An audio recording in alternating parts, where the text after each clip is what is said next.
কুদরতে পয়দা তোমার। এই দেখেন এই কুদরত কেমন, কুদরতের রং কি? কুদরত খায় না, গায়ে মাখে না, গাছে ধরে। কুদরতটা কি, দেখতে কি?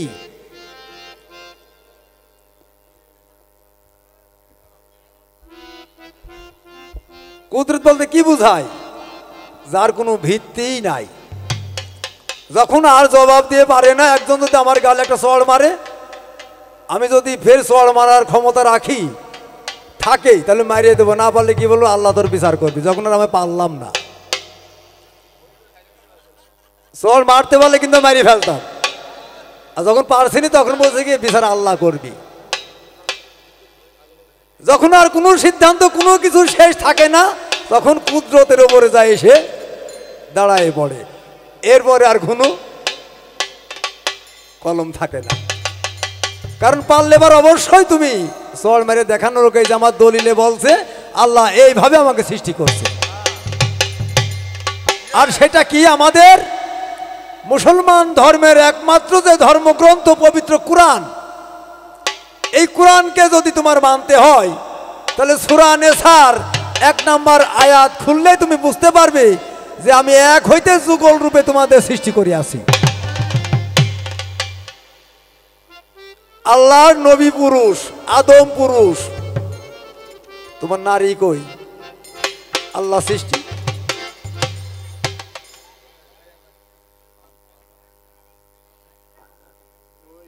ফখরুদ্দিন আমলের রাস্তার পাশে যেসব বিল্ডিং ছিল একটা ছিল কি ভাই?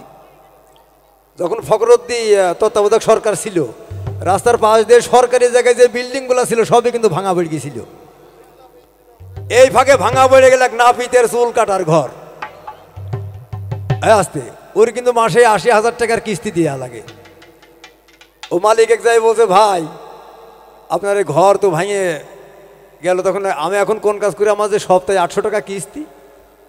বলছে পাগল, আলমডাঙ্গায় লাল ব্রিজের সামনে আমার দোতলায় একটা রুম আছে, তুই ওই রুমে যা কাজ কর। ওই নাপিত যাই ওই দোতলায় রুম খুলে মোটা অক্ষরে লিখে দিল নিচের চুল ওপরে কাটানো হয়। এই সাইনবোর্ড দেখি এক 3 তারের 1 তার কাটা ও ঠেলি উঠি বেড়েছে ওপরে। যাই নাপিতে বলছে ভাই আমার নিচে চুল কাটি দেন। নাপিত বলছে হে বলে ডাকি, বলছে ভাই কাটিয়ে দেবো, ঠিক আছে টাকা লাগবে কিন্তু ৭৫ খান। তা সে হোক। ও কোনো রকম একটা বোতলের মানে পেপসির বোতল মাঝখানে কাটি ও খুঁটির মধ্যে মারি দিয়ে কাটি দিল। ও চলে গেল। ওর বাড়িওয়ালা বসে এত মানা আনকি তোমার চুল কাটলো কোন দিয়ে? আলমডাঙ্গায় নিচে চুল পরে কাটাচ্ছে এখন। ওর বাড়িওয়ালাও চলে গেছে, ভাই আমার নিচে চুল কাটি দেন। ওর হাতে দিয়ে কাইছি ঝনাত করে মাটিতে পড়ে গিয়েছে। যে বলছে ডাকি চিন্তাধারা করে দেখছে, বলছে যে আমি কাইটে দিতে পারি টাকা কিন্তু 100 লাগবে। আমার স্বামীর লাগলো ৭৫, আমার 100 কারণ কি? তোমার স্বামীর ধরা যা গেছিল তোমার সব সমান, যে গোজ মারি ধরা লাগবে। তুমি যে নারী আছো ঠিক, আমার এই পুরুষের গোজ না মানা পর্যন্ত তোমার কোনো প্রকাশ হবে না। আদমের বাবঙ্গ থেকে হাওয়ার জন্ম পবিত্র কুরআন তার ঘোষণা। আমার এই গোজ ছাড়া তুমি না।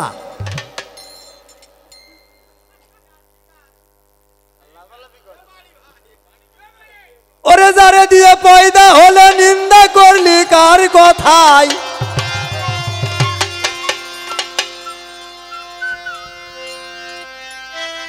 যারে দিয়ে পয়দা হলে নিন্দা করলে কার কথায়? বেহায়া নাক কাটা তোর লজ্জা নাই। আর পুরুষের একটুখানি বীর্য পায়া তুমি 10 মাস থাকো কাতর হইয়া। ওরে রোগে শোগে ভোগে মায়া, এই রোগের আর ঔষধ নাই।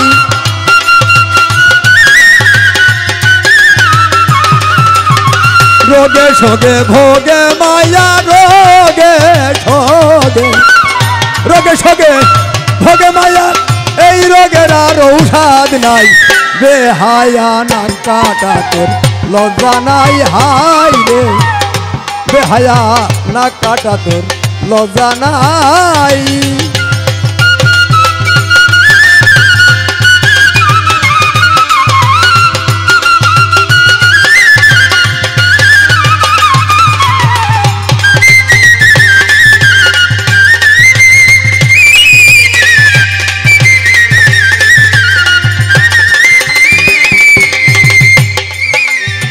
তুমি বলো আমি বড়,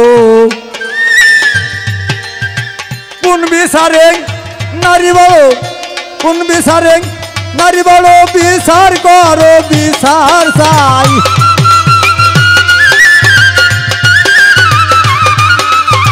কোন বিচারে নারী বড়, বিচার করো বিচার চাই।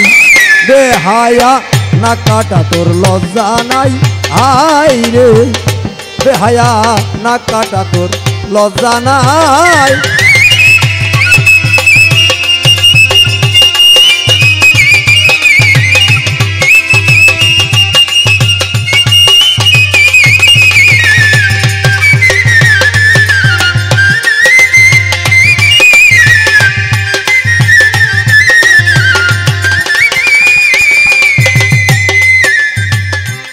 যারে দিয়ে পয়দা হলে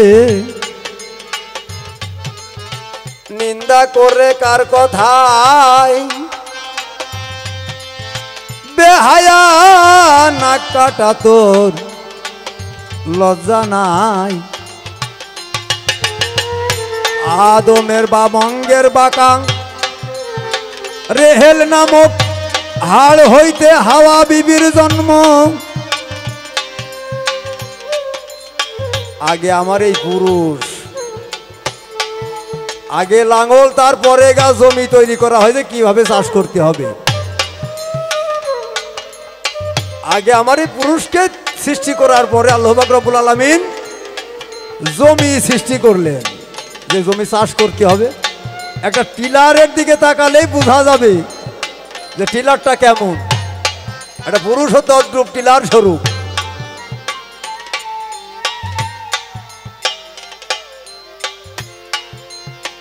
একটুখানি বীজ পায়া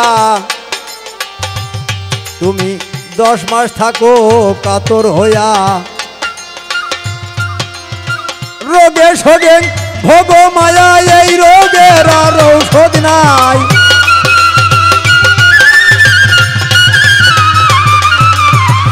আস্তে তাল রাখো, তুমি হচ্ছে একটা কোল্ড স্টোর, যেখানে বাজারে মাল লস দেখা যাচ্ছে, একটু গুদাম ঘরে রেখে দিলাম যাতে না নষ্ট হয়। তোমার ওই জমিতে আমি 1 ফোঁটা বিন্দু দিয়ে রাখলাম, এই 10 মাস 10 দিন পরে আবার আমারটা আমি নিয়ে নেব, তোমার রাখার ক্ষমতা নাই।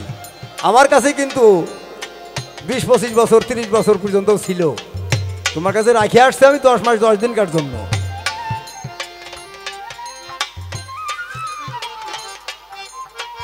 আদম সৃষ্টি করবার জন্য আল্লাহ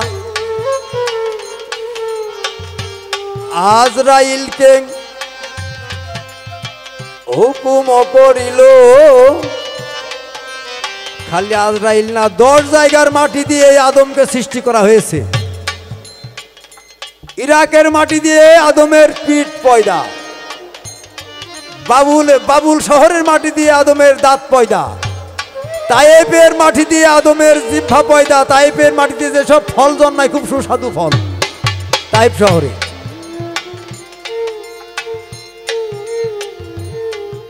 বাগদাদের মাটি দিয়ে বক্ষ পয়দা, আর জেদ্দার মাটি দিয়ে আদমের বাম আঙ্গুল নিচের যাকে বলা হয়েছে কাল্ব, কাল্বের মধ্যে আরেকটা কাল্ব আছে যার নাম মুকামে রহিয়াত, রহিয়াতের মধ্যে আরেকটা মুকাম আছে যার নাম কাবা কাউসাইন। এই 2টা জায়গার মাটি আনার সময় 2 জায়গায় পড়ছিল। এই 10টা জায়গার মাটি দিয়ে আদমকে সৃষ্টি করা, আমাকে সৃষ্টি করা।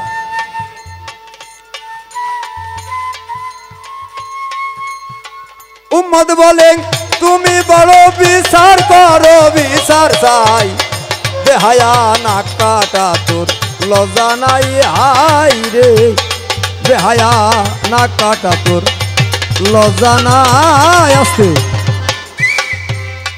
আমি একটা বিষয় তার কাছে জানবো, যেহেতু সে নারী, এই নারী কয় প্রকার এবং এই পৃথিবীটা যখন কিয়ামত হবে ধ্বংস হবে একজন নারী সর্বপ্রথম টের পাবে। আমি জানবো সেই নারীটিকে, আর তুমি কোন নারী, নারী কয় প্রকার। এই পৃথিবীটা ধ্বংস হবে, যে কিয়ামত হবে, এইটা একজন নারী আগে সর্বপ্রথম টের পাবে। এই নারীটা বা মেয়েটা কে, আরে নারী কয় প্রকার এবং কি কি। ওরে ছাড়া পাইলে খেপা ধাড়ি দৌড়াইয়া যায় পাঠার বাড়ি।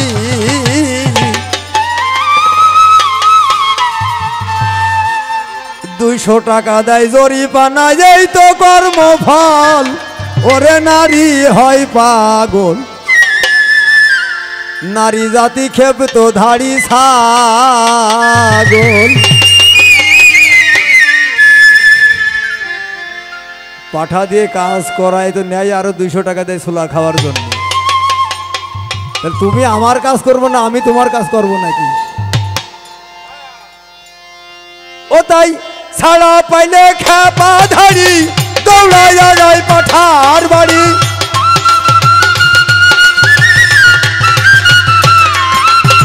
ছাড়া পাইলে খেপা ধাড়ি দৌড়াইয়া যায় পাঠার বাড়ি।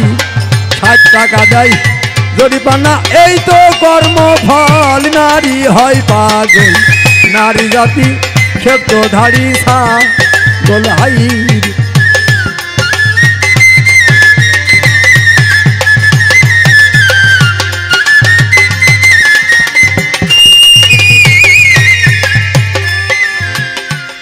দেখো, নারী ছিল রাবেয়া বসরি, গুরু ছিল হাসান বসরি। নারী ছিল রাবেয়া বসরি, গুরু ছিল হাসান বসরি। গুরুর সাধনা করে পাইল কি যে ফল, নামাজ পড়ে শূন্য ভরে নিতে আসে কাবা ঘরে।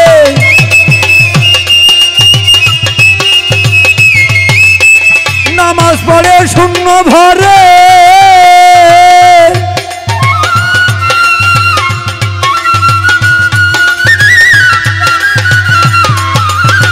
নামাজ পড়ে শূন্য ভরে নিতে আসে কাবা ঘরে।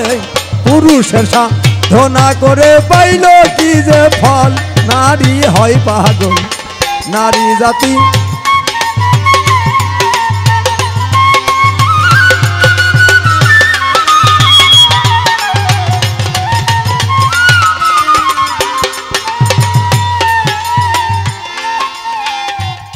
নারী চলতে নারে একা পথে। পুরুষ যদি থাকে তার সাথে, নারী পাবে শত হস্তির বল, নারী হয় পাগল।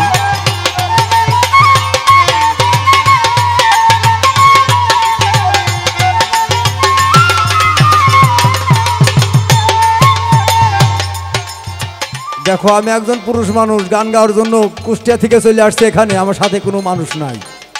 আর তোমার সাথে কিন্তু আমার একজন পুরুষ ভাই আছে পিছনে বসা। আমার একজন পুরুষ ভাই তোমার পিছনে বসা আছে, তুমি একা আসতে কিন্তু পারো নাই, আমি পুরুষ ছাড়া। নারী চলতে নারে একা পথে, পুরুষ যদি না থাকে সাথে।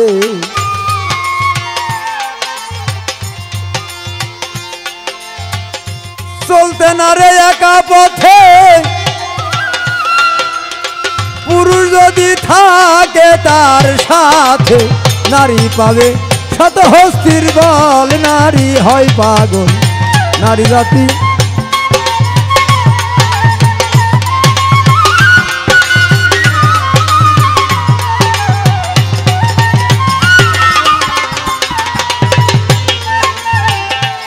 নারী ছিল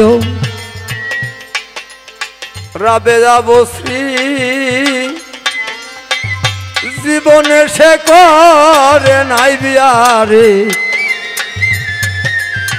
হাসান বশ্রী গুরুর সাধনা করে বিয়ে করে নাই, কিন্তু একজন পুরুষের দাসত্ব করে সাধনা করে সতী সাধ্যবী নারী ওলি খেতাব পেলেন। খোরশেদ বলে নারী জাতি সদাই হয় চঞ্চল, নারী হয় পাগল, নারী জাতি ক্ষেত্রধারী সাজ।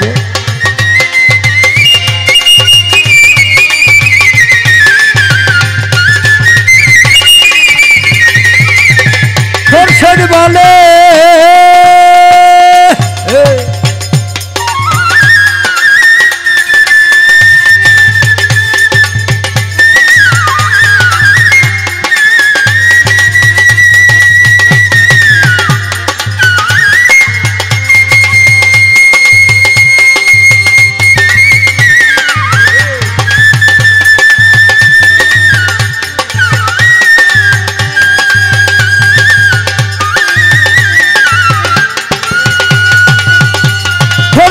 বলে নারী জাতি সদাই হয় চঞ্চল, নারী হয় পাগল, নারী জাতি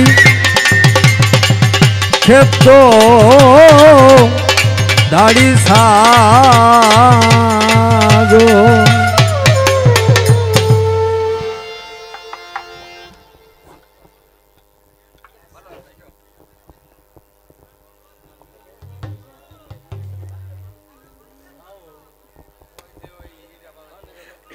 হ্যালো,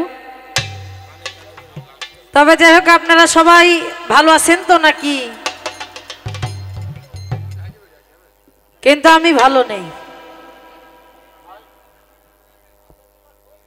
অনেক সুন্দর বিচ্ছিরি কথা ইতিমধ্যে বলে গেছেন। সর্বপ্রথম উঠেই কিন্তু একটি কথা বলেছে, ষাঁড়ের কথা, যে গাভী আর ষাঁড়, ষাঁড় ঘুরে চলে যাচ্ছে, ষাঁড় ঘুরে চলে যাবে, কিন্তু আমি ঘুরবো না, কাম সেরেই যাব। একটা ষাঁড় যদি ভয় পেয়ে চলে যায়, তো তোমার ওই টেলিসামাত বডি নিয়ে তুমি কি করবানি? হ্যাঁ,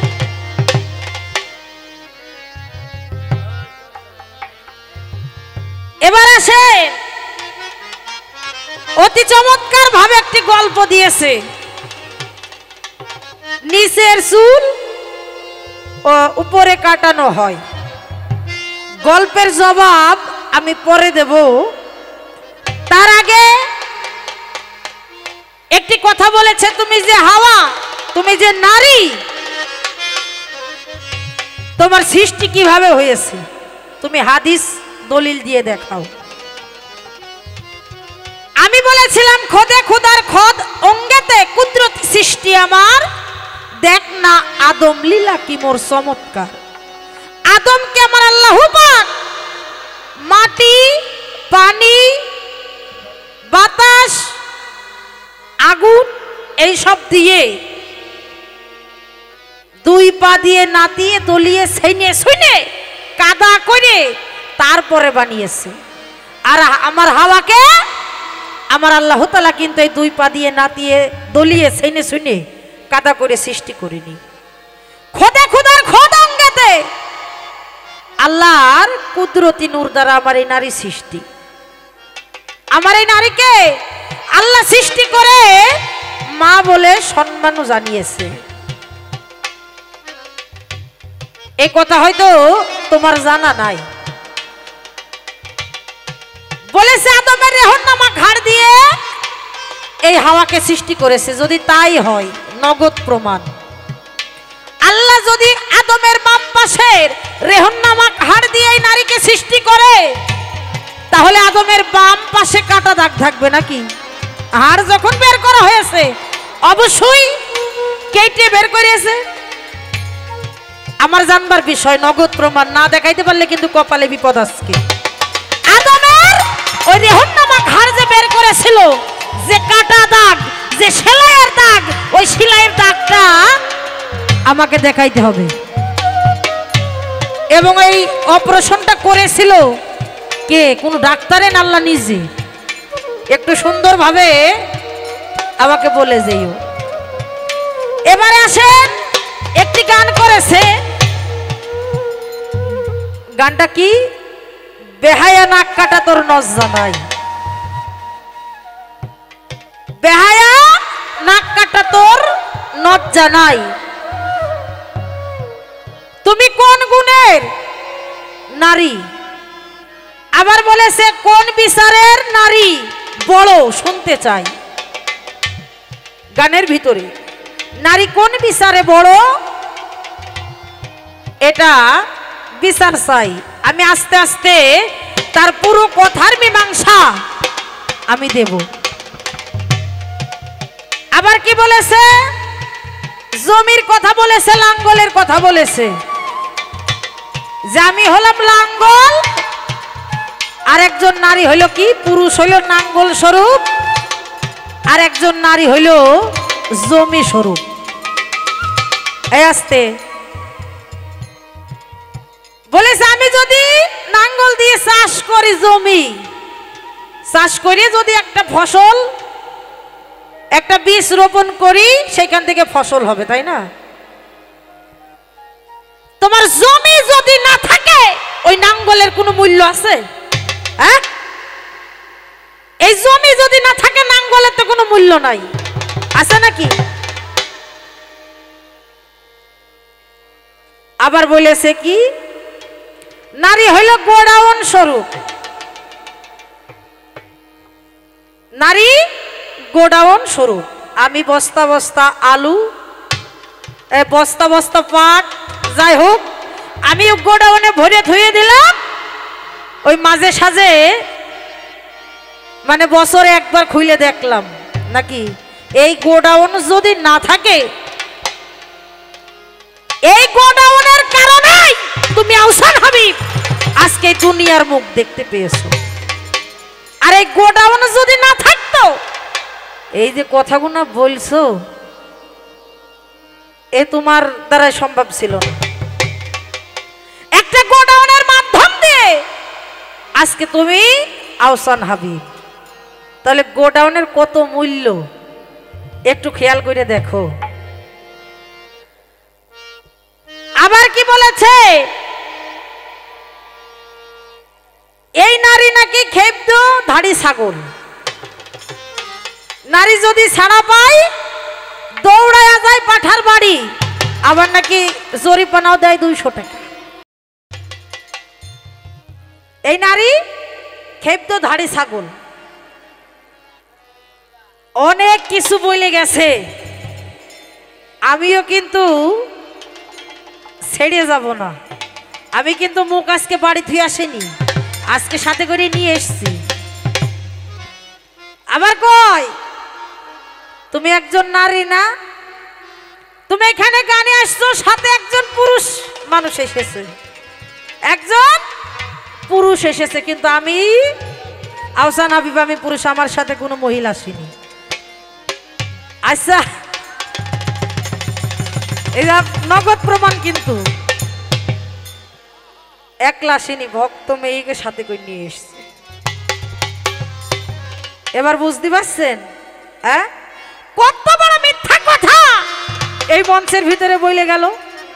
হ্যাঁ,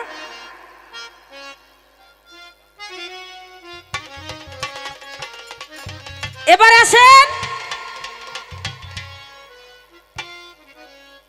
আমরা পুরুষ, আমরা যদি এই আস্তে, আমরা যদি একবার ওই গোডাউনে বীজ রাখি, তাহলে 10 মাস 10 দিন তোমার নড়ার কোনো কায়দা থাকে না। এই বীজ যদি তুমি না দিতে, তোমার মাথায় পোকা হয়ে তুমি নিজেই মরতে। হ্যাঁ,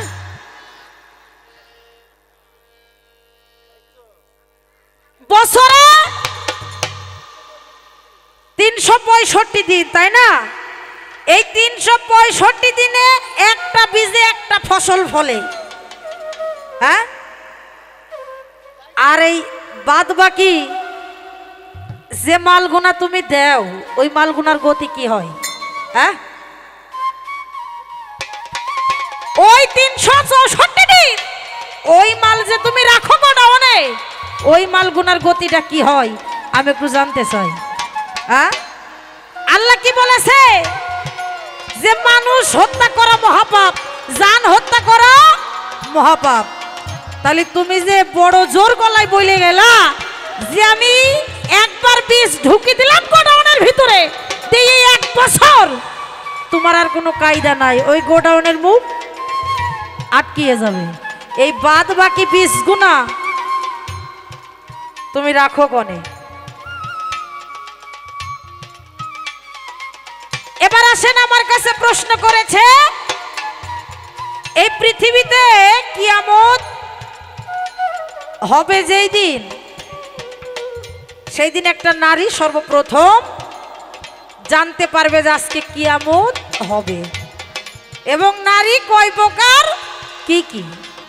সমস্যা নাই, আগে একটি গান শোনেন ছোট করে, তারপরে আপনার কথার মীমাংসা আমি খুব ভালোভাবেই দিয়ে যাব।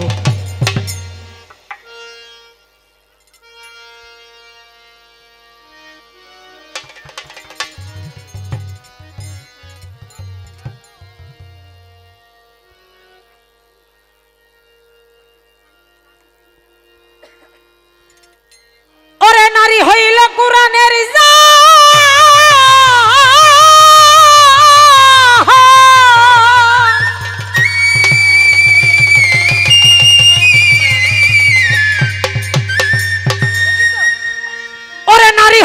কোরআনের জান, সূরা ফাতিহাতে দিচ্ছে প্রমাণ। ওরে আরো প্রমাণ সূরা নিসায় শুনি, তুমি জানোনি আমার নারী জাতি কোরআনের জননী। বলেছে যত নবী সব হলো আমার পুরুষ, একটাও নারী না, একটাও নারী না। নারী বাদে কোন নবীকে এসছে? প্রত্যেকটা নবী তার মায়ের গর্ভে থেকে জন্ম নেওয়ার পর সে টাইটেলে হলো নবী, তাই না? তাহলে নারীর কাছ থেকেই কিন্তু এসেছে। কোন অলি নারী না, অলি একজন পুরুষ, আর একজন নারী কি আম্বিয়া। তোমার অলি হওয়ার ক্ষমতা একটুও নাই। আমার মতো একজন নারী তোমাকে যদি অলি বানাই তাহলে তুমি অলি, আর যদি না বানাই তুমি অলি না। এই কথাটা তোমাকে মানতে হবে। নারী জাতি কোরআনের জননী, তুমি জানোনি নারী জাতি কোরআনের জননী। নারী জাতি কোরআনের জননী, তুমি জানোনি নারী জাতি কোরআনের জননী।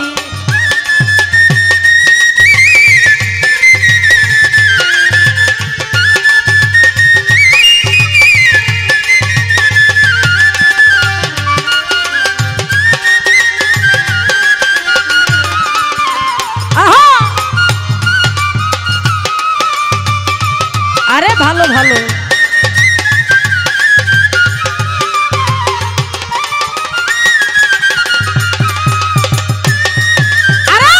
প্রথমেতে আল্লাহর আসন, তারপরে নারীর সিংহাসন। গুপ্ত বস্তু ছিল মাথার মণি, তুমি জানোনি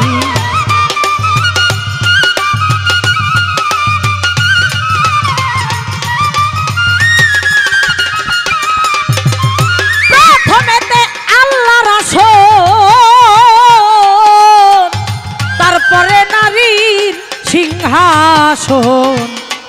বস্তু ছিল মাথার মনি, তুমি জানো নি।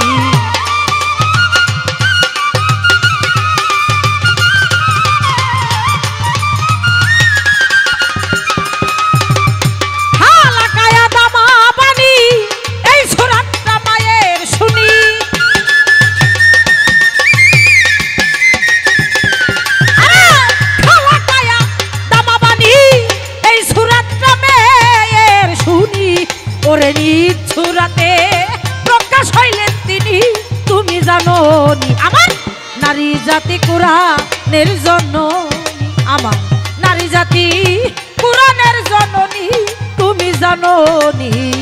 নারী জাতি কুরআনের জননী।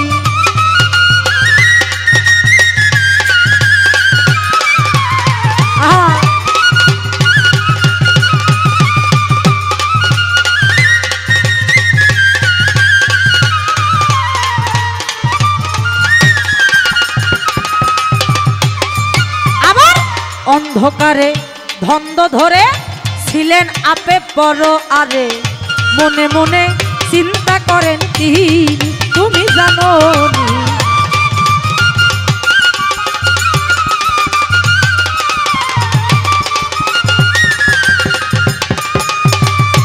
অন্ধকারে ধন্দ ধরে ছিলেন আপে পর আরে, মনে মনে চিন্তা করেন তিনি, তুমি জানো নি।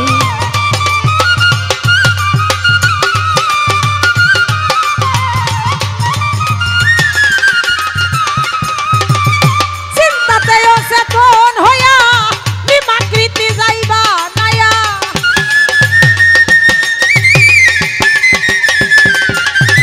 চিন্তাতেও চেতন হইয়া বিমাকৃতি যাইবা নাইয়া, ওরে ছায়াবতী নাম রাখিলেন তিনি, তুমি জানো নি। নারী জাতি কুরআনের জননী, আমার নারী জাতি কুরআনের জননী, তুমি জানো নি। নারী জাতি কুরআনের জননী।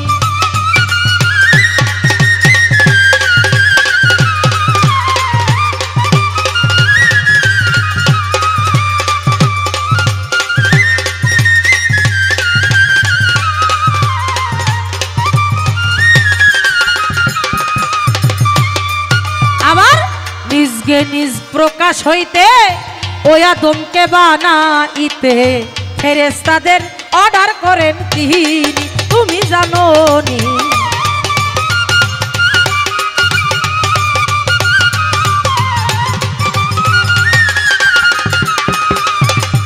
নিজকে নিজ প্রকাশিতে ওই আদমকে বানাইতে ফেরেশতাদের অর্ডার করেন তিনি, তুমি জানো নি।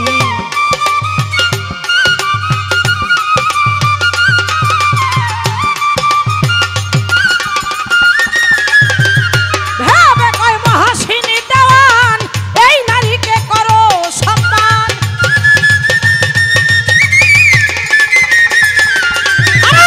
ভাবে কয় মহাসিনী দেওয়ান, এই নারীকে করো সম্মান। ওরে ধরো নারী, ধরো নারী, ধরো নারীর চরণ দুখানি, ওরে ধরো নারীর চরণ দুখানি, তুমি জানো নি। নারী জাতি কুরআনের জননী।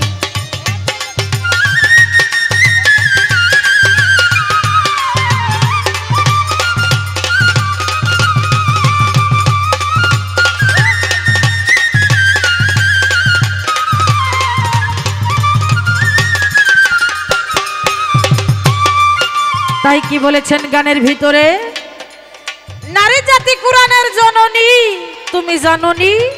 নারী জাতি কুরআনের জননী। নারী হইল কুরআনের জান, সূরা ফাতিহাতে দিচ্ছে প্রমাণ।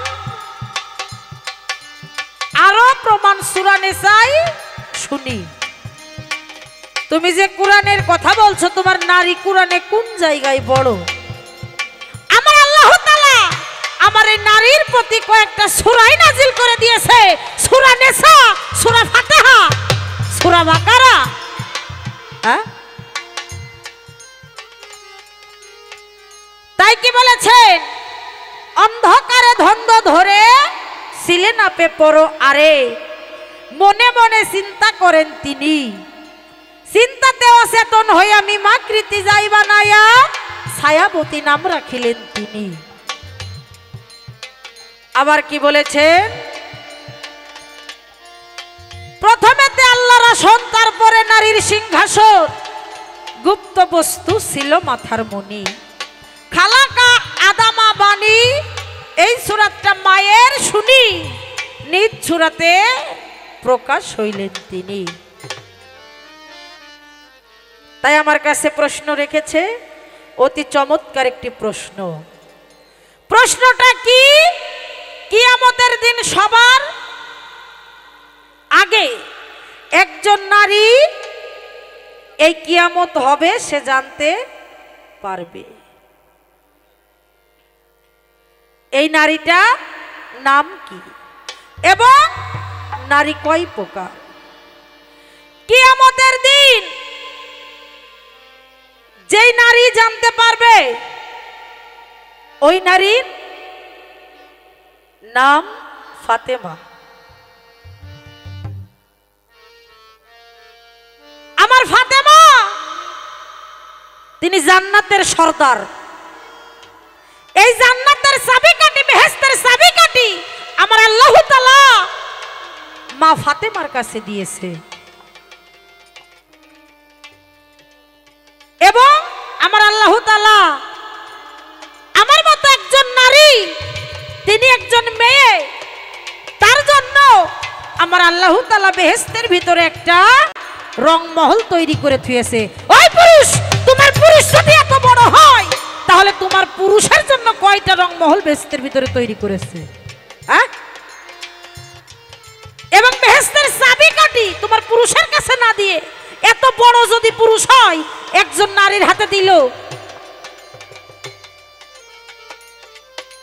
এই কথাগুলা কি মাথার ভেতরে যায় না? এবারে আসেন, নারী কয় প্রকার, কি কি, কোন নারী হয়ে আজকে আমার সঙ্গে গান করছো? নারী 5 প্রকার, নারী হস্তনী, নারী পদমণি, নারী শাকিনী, নারী চিন্তামণি, আর আমি মুক্তি দেওয়ান আজকে তোমার সঙ্গে গান করছি চিন্তামণি হয়ে। আশা করি প্রশ্নের অ্যানসার আমি করে গেছি। এবারে যে গল্প দিয়েছে অতি চমৎকার একটি গল্প। সর্বপ্রথম উঠেই আমার পুরুষ সাহেব যে এরকম প্রশ্ন, মানে এরকম গল্প যে দেবে আমি ভাবিনি। হ্যাঁ, যেহেতু সাথে তো মা জননী আছে, এত সুন্দর করে যে একটা গল্প দিয়েছে, এরকম একটা পুরুষ জীবনে নামাজ কালাম কিছু পড়ে না, এলাকায় যদি ওয়াজ হয় সে ওয়াজও শুনতে যায় না। বাড়ির পাশে একটা স্কুলের ফিল্ড, ওই জায়গায় হচ্ছে ওয়াজ। মৌলানা সাহেব অনেক সুন্দর করে ওয়াজ করছে, ঘরে শুয়ে আছে, তারপরে ওয়াজ দলায় আসছে না ওয়াজ শুনতে। ওনার স্ত্রী চলে গেছে ওয়াজ শুনতে, যখন দেখে আরে আল্লাহ এত মানুষ এই ওয়াজ শুনতে এসেছে আর আমার স্বামী আছে বাড়িতে ঘুমিয়ে, যাই ডেকে তুলে দিয়ে যাই। উনি ওয়াজ না শুনে বাড়ি চলে গেছে, যেয়ে ওনার স্বামীকে কয় জীবনে তো নামাজ রোজা কিছুই করলে না, তো বাড়ির কাছে যখন ওয়াজ হচ্ছে তুমি 1 ঘন্টা যেয়ে বসে একটু শোনো গা। তো চাচা আমার উঠে চলে গিয়েছে ওয়াজ শুনতে। উনি যেয়ে কেবল বসেছে আর মৌলানা সাহেব ওয়াজ করছে। ও আমার ভাইয়েরা, ও আমার চাচারা, ও ও আমার খালুরা, ও আমার দাদারা, তোমরা কান পেতে শোনো, কান পেতে শোনো। তোমরা যদি কেউ 5 ওয়াক্ত নামাজ পড়ো, এই 5 ওয়াক্ত নামাজ পড়ে তোমরা পাইবা 17 ফরজ। আর তোমরা যদি একবার স্ত্রী সহবাস করতে পারো, তোমরা বাবা 13 ফরজ। চাচা নাপ মেরে উঠে পড়িস। হ্যাঁ, হুজুর সাহেব বলছে কি 5 ওয়াক্ত নামাজ পড়ে 17 ফরজ। আর আমি যদি বাড়ি যাই এক টিপ মারতে পারি তাহলে 13 ফরজ। আর তাহলে 2 টিপ যদি মারতে পারি তাহলে 13 13 26 ফরজ। ও চাচা নাপ মেরে উঠে চলে গিয়েছে বাড়ি। স্ত্রী কয়, তুমি এত তাড়াতাড়ি বাড়ি আসলে কারণ কি? কয়, আরে ওয়াজ শোনা হয়ে গিয়েছে, এখন আমি ফরজ আদায় করব। ওই যে 13 ফরজ। চাচা 13 ফরজ একবার আদায় করেছে। ওই এক টিপ মেরে 13 ফরজ আদায় করে ও জীবন যায় যায় অবস্থা, আর ফরজ আদায় করতে পারে না। চৌকির থেকে নিচে নেবে এমন কায়দায় বসে আছে, হাঁটু আর মাথা এক জায়গায় দিয়ে, একদম মনে আছে চাচার 3 মাথা হয়ে গিয়েছে আর বিড়িয়ে টানছে। এই যে একটা কথা বলেছে, আমি গল্পটা দিতাম না, তারপরও দিয়ে দিলাম, যে আমরা একবার যদি সুইচ টেপন দিই, তোমার 10 মাস 10 দিন নড়া কায়দা থাকবে না। তুমি সেই রকম মানসির কানায় যদি পড়ো, তোমাকে শুদ্ধ খেয়ে ফেলাবে। ও দেখে তো বুঝাই যাচ্ছে কেরকম পুরুষ। যে অরিজিনাল পুরুষ তার চেহারা দেখেই বোঝা যাবে যে না, এ অরিজিনাল পুরুষ। আর তোমার চেহারা দেখেই বোঝা যাচ্ছে তুমি ওই কত ফরজ আদায় করা পুরুষ, সুইচ টেপন দিয়া পুরুষ, ও বুঝাই যায়। এবারে আসেন, আমার কাছে প্রশ্ন করেছিল, তার সুন্দরভাবে আমি মীমাংসা করেছি। এবারে আমার ছোট্ট করে একটা আলাপ থাকবে, একটা আরজি থাকবে। আমার নবীজি উনি যখন মেরাজে যাচ্ছিলেন আল্লাহর সঙ্গে সাক্ষাৎ করতে, চৌঠা আসমানে যে উনি একটা নারীর রওজা মুবারক দেখে সাহাবাদেরকে বলে যে তোমরা বোরাক থামাও, আমি এই মাজারটায় 2 রাকাত নামাজ পড়ে তারপরে আমি যাব মেরাজে, আমার জানবার বিষয়। এমন একজন নারীর মাজার উনি যে 2 রাকাত নামাজ পড়েছিল, এটা কোন কারণে? পুরুষ যদি এতই বড় হয় তাহলে উনি আমাদের নবী, বিশ্ব নবী, তাই না? উনি 2 রাকাত নামাজ পড়লে একটা নারীর রওজা মুবারকে, এটা কোন কারণে আমি জানতে চাই, একটু সুন্দরভাবে বলেন। একটাই দিয়ে গেলাম, দেখি তারপরে কি করে। পরপর 2টা গান করেছেন। ওই যে নারী ক্ষেপ্তধারী ছাগল, আমার খোরশেদ কাকার লেখা গান, সমস্যা নাই। যেমন খোরশেদ আলমের গান গাচ্ছে, আমিও আমার গুলার ধান ঝাড়বো নাকি? আমি ওসব কিনার ভেতরে নেই। আজকে সারা রাত গান গাবো, এ গুলার ধান দিয়েই আজকে কাজ ছাড়বো। তাই ছোট্ট করে একটি গান শোনেন।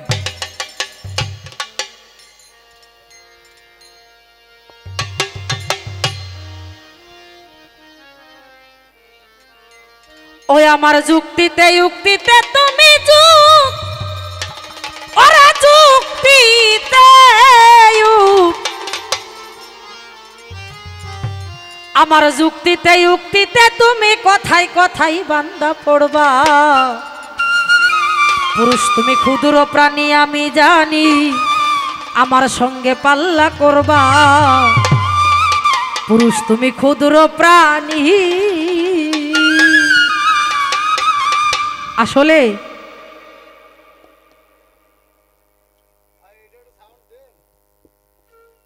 ছেলে ছোট, ছেলেকে বিয়ে দিয়েছে খুব সুন্দর একটা বৌমা দেখি, মানে ছেলের বিয়ের বয়স হয়নি, তারপরও ছেলের ঘাস গর্ম দেখে মা ধৈর্য জোর করে বিয়ে দিয়ে দিয়েছে।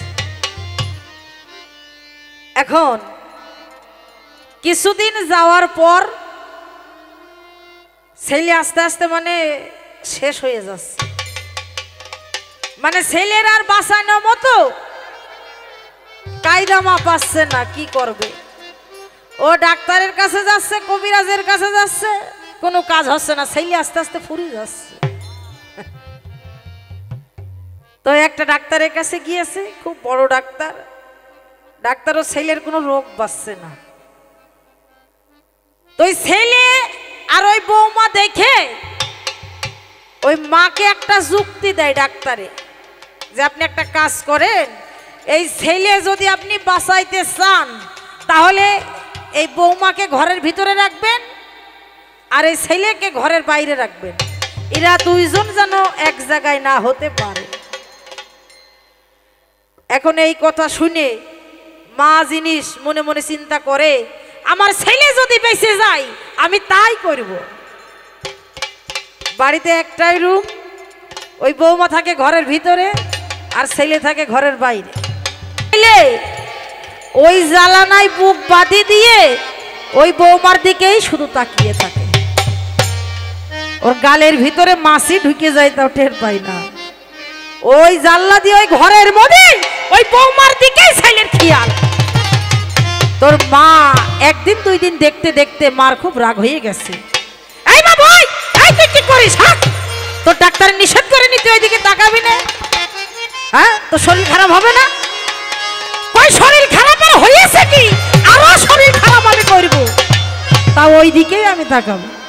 হ্যাঁ, আর তুমি বলো কোন দরকার নাই নাকি? হ্যাঁ,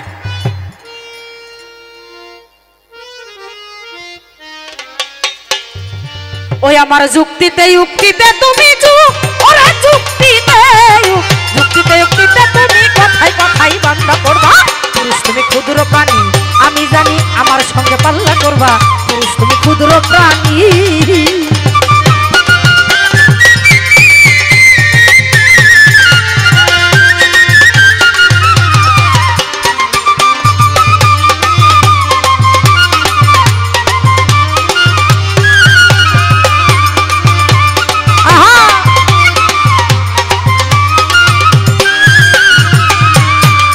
আধার ব্যাপারী হয়ে জাহাজ লয়ে ওগো শাসমুর্দ পার মারিবা, আধার ব্যাপারী হয়ে জাহাজ লয়ে ওগো শাসমুর্দ পার মারিবা, গেলা সাইব বাজারে পড়বা ফেরে, গেলা সাইব বাজারে পড়বা ফেরে, কাম বাজারে প্রাণ হারাবা, পুরুষ তুমি ক্ষুদ্র প্রাণী, আমি জানি আমার সঙ্গে পাল্লা করবা, পুরুষ তুমি ক্ষুদ্র প্রাণী।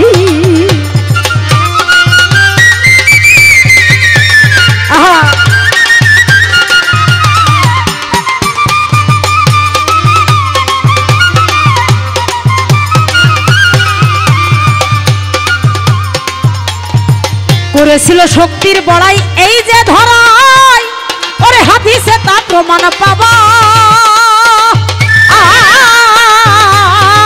করেছিল শক্তির বড়াই এই যে ধরাই, ওরে হাদিসে তা প্রমাণ পাবা,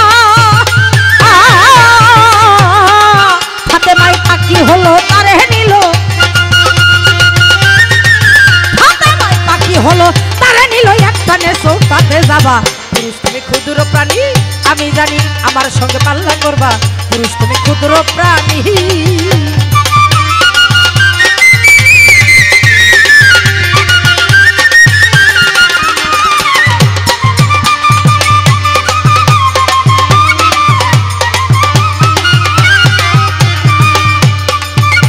এই গানটা আমার গাওয়ার কারণটা হলো কি, পুরুষ তুমি ক্ষুদ্র প্রাণী, আমি জানি আমার সঙ্গে পাল্লা করবা, আমার যুক্তিতে উক্তিতে তুমি কথায় কথায় বান্দা পড়বা। আধার ব্যাপারী হয়ে জাহাজ লয়ে সাত সমুদ্রে পার মারিবা, গেলে সেই বউ বাজারে পড়বা ফেরে, কাম বাজারে প্রাণ হারাবা। শুধু তুমি নাই, তোমার 14 গোষ্ঠী ওই জায়গায় যাইয়ে ধরা। হ্যাঁ, তুমি তো ক্ষুদ্র প্রাণী। আবার কি বলেছে, করেছিল শক্তির বড়াই, এই যে ধরাই হাদিসে তা প্রমাণ পাবা। ফাতেমাই বাকি হলো, তারে নিল, এক টানে চৌটাতে যাবা।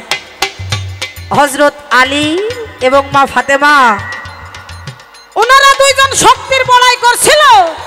ফাতেমা বলে আমার শক্তি বেশি, হযরত আলী বলে আমার শক্তি বেশি। এইরকম তর্ক বিতর্ক করতে করতে ফাতেমাই বাকি হয়ে হযরত আলীকে এক টানে চৌঠাস মানে নিয়ে চলে গিয়েছিল। আর কয়টা প্রমাণ দেখাবো? হ্যাঁ, আরে শক্তির কথা আর যেন আমি না শুনতে পাই, শুনলে কিন্তু আরো বেশি করে ট্যাবলেট দিয়ে যাব।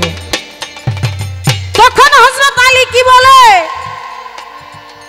এখন করে ফরিয়াদ এই অপরাধ, ওরে সাইকে প্রিয়া মুক্তি দিবা।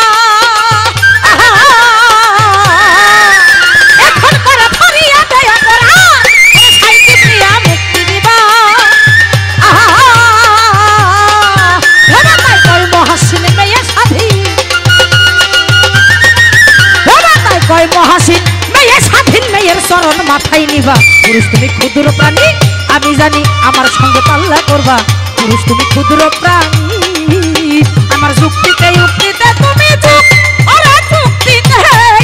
যুক্তিতে যুক্তিতে তুমি কথাই কথাই বান্দা করবা। পুরুষ তুমি ক্ষুদ্র প্রাণী, আমি জানি আমার সঙ্গে পাল্লা করবা। পুরুষ তুমি ক্ষুদ্র প্রাণী, পুরুষ তুমি ক্ষুদ্র প্রাণী, আমি জানি আমার সঙ্গে পাল্লা করবা। পুরুষ তুমি ক্ষুদ্র প্রাণী, পুরুষ তুমি ক্ষুদ্র প্রাণী, আমি জানি আমার সঙ্গে পাল্লা করবা। পুরুষ তুমি ক্ষুদ্র প্রাণী। তবে যাই হোক, আমার এই ক্ষুদ্র মুখের গান শুনে আমার দুলা ভাই ডাবলু ভাই 500 টাকা দিয়ে আশীর্বাদ করেছেন। চরণে ভক্তি রইল, ধন্যবাদ।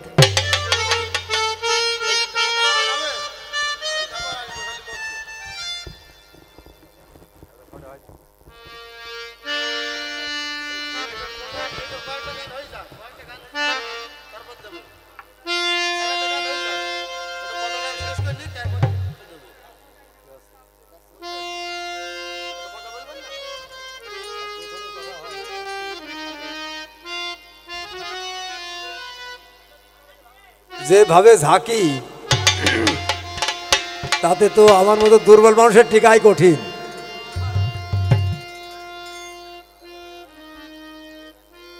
চাল কুমড়া আপনারা চেনেন? ওই চাল কুমড়ার বোটা যত শুকায়, ভিতরে পানি তত বৃদ্ধি পায়।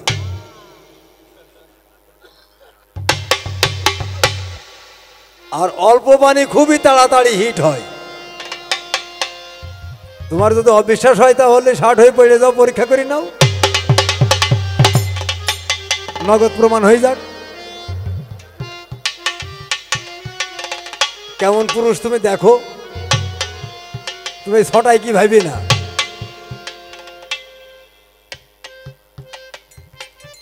আমার মতো পুরুষ তোমার মতো নারী না হলে জন্ম নিতে আসতে পারতো না, বলে নাই? আদমকে সৃষ্টি করতে তোমার মতো এরকম ফাটা মেম্বারের দরকার হয়নি। নারী বাদে আমি আদম সৃষ্টি, তোমার মতো নারীর প্রয়োজন হয় নাই। ও ফাটা মেম্বার, ও ফাটা মেম্বারের দরকার হয়নি তখন। তৃতীয় কথা হচ্ছে যে আদমের বাম অঙ্গ থেকেই যদি হাওয়ার জন্ম হয়ে থাকে তাহলে বামের দিকে অবশ্যই কাটা একটা দাগ থাকতে হবে নাকি? এখন অপারেশন করছে দেখিছো কোনো দাগ আছে নাকি? তবে সেই দাগের কথা তুমি যা ভাবছো ও দাগে দাগ না। আদমের বাম অঙ্গ এই যে নাসিকার বাম দিয়ে যখন জোরে হাওয়া চলাচল করে তখন ওয়াই নির্গত হয়, মানে পুরুষ। এক্স এক্স আর এক্স ওয়াই। আর ডানেরটা দিয়ে যখন জোরে চলাচল করে তখন যদি সেক্স আউট হয়ে সন্তান নেয় তাহলে হয় মেয়ে। এক্স এক্স এক্স ওয়াই এই পুরুষের মধ্যেই, তোমার মধ্যে না তো। আমার বাম অঙ্গ থেকে পুরুষ সত্তা আর ডান অঙ্গ থেকে নারী সত্তা আমার মধ্যেই। তাই উদিবাড়ির মনসুর মৌলানা বললেন, সূক্ষ্ম জ্ঞানে দেখো যে আমি পুরুষ আমি মেয়ে, লীলায় আমি দুই ভাগ হয়ে আমাকেই আমি ভজি সদা। আমি কে বিচারে করো ভজনের নির্ণয়। হিন্দু শাস্ত্রের মধ্যে রয়েছে লব এবং কুশকে সৃষ্টি করতে কোনো নারীর প্রয়োজন হয় নাই। গর্ভধারী এক রমণী আবু সালে মুসার কাছে গেলেন, তিনি তার 18টা মেয়ে এবং গর্ভে যে সন্তান সেইটাও দেখান পরীক্ষা নিরীক্ষা করে দেখে সেটাও মেয়ে। আবু সালে জঙ্গলি মুসার কাছে যে বললেন, হুজুর আমার এইবার যদি মেয়ে সন্তান হয় আমার স্বামী আমাকে ভাত দেবে না। একটা চল মারছিল, এক চল মারার কারণে 19টা মেয়ে পুরুষ হয়ে যায়। গর্ভধারী এক রমণী সালে মুসার কাছে গেলেন, তিনি 19 মেয়ে পুরুষ বানায় এক থাপ্পড় মারিয়া। তোমার মেয়ে লোকের ক্ষমতা আছে নাকি যে এক থাপ্পড় মারি 19টা পুরুষ মেয়ে বানা ফেলে? তোমার মতো মেয়ের প্রয়োজন নাই সেখানে। এক থাপ্পড় মারার কারণে হয়ে গিয়েছে 19টা মেয়ে, তার সবই পুরুষ হয়ে গেল। আমার এই পুরুষের সে ক্ষমতা আছে, তোমার নারীর নাই। কুরআন সূরা ফাতিহা শব্দের অর্থ কি? নারী নাকি? আরম্ভ করা, সূচনা, শুরু, নারী না। সূরা নিসা শব্দের অর্থ কি? যে বন্টন, ছেলে কতটুকু পাবে মেয়ে কতটুকু পাবে তার ভাগ বন্টন করা, এর জন্য। কিন্তু তুমি নিজেই মেয়ে যদি কোরআনের জননী হও, কোরআনের মা হয়ে থাকো, তাহলে এই যে রোজার মাস আসছে, যদি তোমার ঋতু এসে যায়, তোমার তো রোজায় থাকে না, থাকতে পারে কি? মেয়েদের যদি ঋতু সেরাব হয় তাহলে রোজায় থাকতে পারে? তো ঋতুবতী অবস্থায় কি মেয়েরা কোরআন স্পর্শ করতে পারে? এসব আন্দাজে ফাঁকড়ামো কথা বাদ দাও, জায়গায় এসে দাঁড়াও।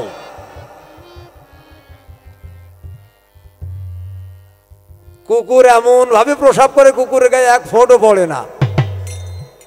আর তোমার সঙ্গে পুকুরে গোসল করতে গেলে বেকায়দা, গোসলের আগেই তোমার পুকুরে পানি ভরে প্রসাব করা শেষ। কুকুরের চাইতে নিস্তি একটা জাত তোমরা।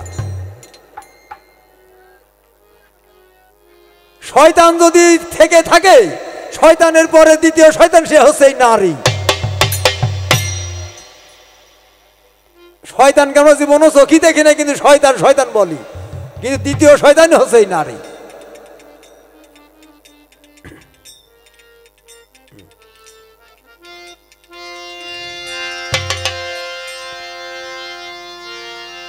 ওরে পুরুষ হইল তোমার নাকের সোনা, তুমি জানো না, পুরুষ হইল তোমার নাকের সোনা। ওরে স্বামী যদি যাই বিদেশে, যদি মেয়ে স্বপ্ন রে দেখে,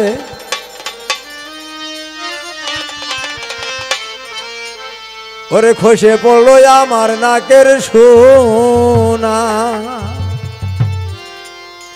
ও মেয়ে হাই হাই করে কাঁদিতেছে, স্বামী বুঝি আর নারী আসে।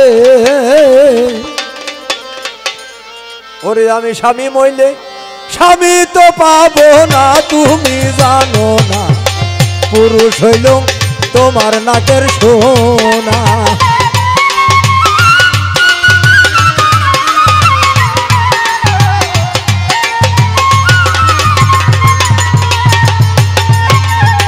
পুরুষ হইল তোমার নাকের সোনা, তুমি জানো না পুরুষ হইল তোমার নাকের সোনা।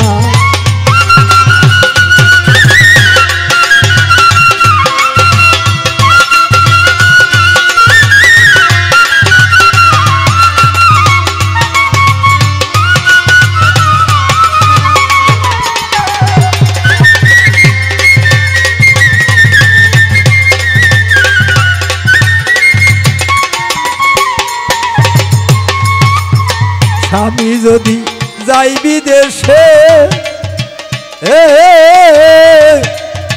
যদি মেয়ে সব নড়ে দেখে, খসে পড়ল আমার নাকের সোনা।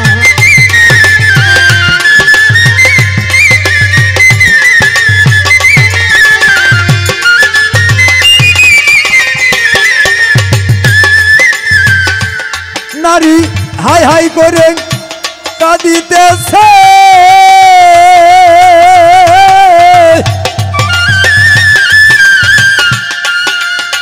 হাই হাই করে কাঁদিতেছে, স্বামী বুঝি আর না রে আসে। স্বামী মইলে স্বামী তো পাবো না তুমি। ছোট্ট একটা জ্বালান আছে, একদিন দুদিন 3 দিন 4 দিন 5 দিন